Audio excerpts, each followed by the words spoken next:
భద్రాద్రి జిల్లా మండికుంట వద్ద ఈ సంఘటన చోటు చేసుకుంది.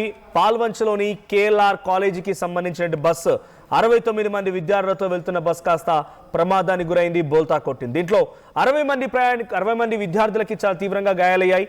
సో ఒక విద్యార్థి బస్సు కింద చిక్కుంది, మరికొంతమందికి చాలా తీవ్రంగా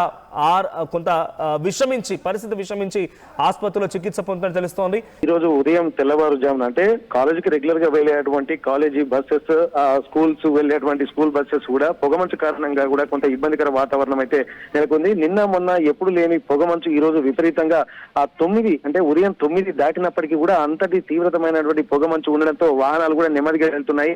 ఇక్కడి పరిస్థితిని గమనించినటువంటి ఇక్కడ వాహనదారులు కూడా, డ్రైవర్లు కూడా కొద్దిగా స్లోగానే తీసుకెళ్లాల్సినటువంటి అవసరం ఉండే. కానీ ఇక్కడ కొన్ని ప్రమాదాలు జరుగుతున్నాయని చెప్పి గతంలో కూడా పొగమంచు కారణంగా అనేక ప్రమాదాలు జరిగినటువంటి విషయాలు కూడా అందరికీ తెలిసిందే. కానీ ఈ రోజు భద్రాద్రి జిల్లాలో జరిగినటువంటి ఘోర ప్రమాదం ఒక కాలేజీ బస్సుకు సంబంధించినటువంటి విషయం. అది ఈ పొగమంచు కారణంగా కనీసం ఒక 10-20 కిలోమీటర్ల వేగంతో కూడా ముందుకు వెళ్ళలేనంత తీవ్రమైనటువంటి పొగమంచు రావడంతో వాహనదారులు కొందరు మాత్రం చాలా స్లోగా వెళ్తున్నారు, మరికొందరు మాత్రం ఉదయం 4 గంటల నుండి ఉన్నటువంటి పరిస్థితులతోటి ఆ వాహనాలు కూడా నిలిపివేసినటువంటి పరిస్థితి.